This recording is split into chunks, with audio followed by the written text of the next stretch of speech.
Burt Lancaster, born Burton Stephen Lancaster on November 2, 1913 in Manhattan, New York, became one of Hollywood's greatest and most versatile actors. Raised in East Harlem by working-class parents, Lancaster's formative years were shaped by a gritty neighborhood and a strong sense of family. His father, a postal worker, and his mother, a housewife, provided the foundation of Lancaster's work ethic and determination. As a young boy, he demonstrated both athleticism and an innate charisma, which led him to excel in basketball and gymnastics. These skills later translated seamlessly into his film career, where his physicality and presence would set him apart. Lancaster's first career was in the circus, where he performed as an acrobat with his longtime friend Nick Cravat, which not only honed his skills, but also gave him a unique perspective on discipline and performance. The road to Hollywood, Lancaster's transition to acting was almost serendipitous. After serving in the U.S. Army during World War II, where he entertained the troops, Lancaster was encouraged by others to pursue acting. His breakthrough came in 1946 with The Killers, a noir classic in which he played the doomed character of the Swede. This role showcased his ability to portray complex, intense characters and set him on a trajectory to become one of Hollywood's leading men. With his athletic build, piercing blue eyes, and forceful screen presence, Lancaster quickly became one of the most prominent actors of the late 1940s and 1950s. What set him apart from his contemporaries was his refusal to be typecast, choosing diverse roles that challenged his acting range and solidified his status as a versatile actor. Notable film roles and career success. Burt Lancaster's career spanned decades, with iconic roles in films across various genres. One of his most memorable performances was in From Here to Eternity, 1953, where he starred alongside Deborah Kerr in one of the most famous romantic scenes in cinema. His portrayal of a passionate, emotionally complex soldier left a lasting impression. In 1960, he won the Academy Award for Best Actor for his role in Elmer Gantry, a fiery portrayal of a traveling evangelist. Lancaster also showcased his versatility in films like The Sweet Smell of Success, 1957, Birdman of Alcatraz, 1962, Judgment at Nuremberg, 1961, and Atlantic City, 1980. Each of these films proved Lancaster's ability to move seamlessly between genres, from crime dramas to character-driven stories and socially relevant narratives. Lancaster's commitment to social causes. Beyond his successful acting career, Burt Lancaster was also deeply involved in political and social issues. He was a staunch advocate for civil rights and an outspoken critic of the House Un-American Activities Committee. Lancaster was actively involved in political protests, including marching with Martin Luther King Jr. and protesting against the Vietnam War. His commitment to using his platform for causes he believed in extended beyond the screen. He was also an advocate for racial equality and played a key role in pushing Hollywood toward more realistic and socially conscious storytelling. Lancaster's activism and support for liberal causes were notable at a time when many of his peers shied away from political involvement. Personal life and marriages. Lancaster's personal life was marked by a series of relationships and marriages that added complexity to his character. His first marriage was to June Ernst in 1935, but their relationship ended in 1946, shortly after his Hollywood career began to take off. His second marriage to Norma Anderson was more stable and lasted over 2 decades. Together, they had 5 children, and Lancaster remained deeply involved in their lives despite his demanding career. However, the marriage eventually ended in divorce in 1969 due to Lancaster's extramarital affairs and emotional distance.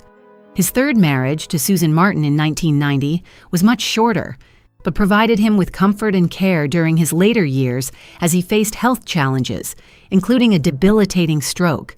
His marriages and relationships shaped the narrative of his personal life, often reflecting the struggles of balancing fame with family. The complexities of Hollywood's golden age. Lancaster's insights into Hollywood's golden age were not limited to his own career, but extended to his view of the industry as a whole. He famously took to writing a secret memoir where he candidly described some of the most infamous figures of the era. Among these was Kirk Douglas, a frequent collaborator with Lancaster. In his memoir, Lancaster described Douglas as ruthless and manipulative, accusing him of sabotaging colleagues to advance his own career. Despite their public camaraderie, Lancaster revealed deep resentment towards Douglas, highlighting the often cutthroat nature of Hollywood. This candid portrayal of Douglas as a backstabbing opportunist challenged the heroic image of one of Hollywood's biggest stars, Natalie Wood, and the myth of innocence. In his memoir, Lancaster also accused Natalie Wood of being a master manipulator, a far cry from the fragile characters she often portrayed on screen. Lancaster believed Wood was skilled at using her perceived vulnerability to control powerful men and gain favor with directors and co-stars. He described her as emotionally calculating, capable of stirring up conflicts behind the scenes to further her career. Lancaster's view of Wood contrasted sharply with her public image as an innocent starlet, shedding light on the complexities of the personas that actors constructed in Hollywood. He hinted that Wood's tragic death was merely one piece of the chaos she left in her wake, suggesting there was much more to her legacy than the public ever knew. Mickey Rooney, the jester with a dark side. Mickey Rooney, known for his charming roles and boyish exuberance, also found himself on Lancaster's list of Hollywood's darker figures. According to Lancaster, Rooney's public persona as the lovable jester hid a much darker side. He claimed Rooney could be cruel, especially toward younger actors and women. Lancaster wrote that Rooney took pleasure in humiliating others, enjoying the discomfort and misery of those around him. Rooney's behavior, according to Lancaster, was not just an eccentricity, but a pattern of emotional control and manipulation. This portrayal stood in stark contrast to the public image of Rooney as Hollywood's cheerful, all-American star, Spencer Tracy, the tyrant behind the talent Spencer. Tracy, revered for his acting genius, was another actor who, according to Lancaster, hid a darker side. While Tracy was celebrated for his brilliant performances, Lancaster painted a picture of a man deeply affected by alcoholism and prone to unpredictable outbursts. Lancaster accused Tracy of using his status to intimidate crew members and co-stars, engaging in psychological and physical abuse behind the scenes. He believed that Tracy's genius was often used as an excuse for his behavior, enabling him to get away with actions that would have been deemed unacceptable in any other context. Lancaster's portrayal of Tracy was not that of a tortured artist, but rather a tyrant whose talent overshadowed his cruelty. James Stewart, The Hidden Darkness. Perhaps the most surprising inclusion in Lancaster's memoir was James Stewart, the beloved American actor known for his everyman persona. Stewart was celebrated for his roles in classics like It's a Wonderful Life and Mr. Smith Goes to Washington. However, Lancaster's account suggested that Stewart was not as saintly as he appeared on screen.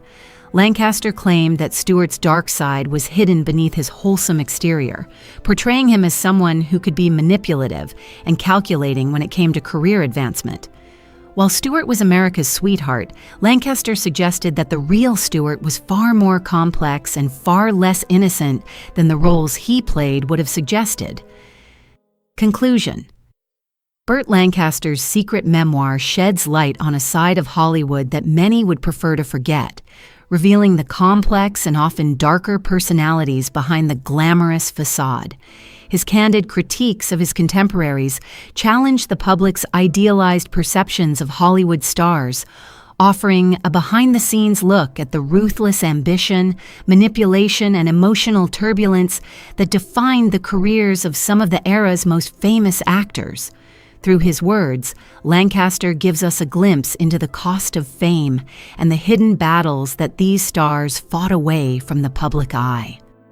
His revelations serve as a reminder that, while Hollywood's golden age may have been filled with dazzling lights, it was also a place where egos clashed, and the pursuit of success could often lead to questionable choices.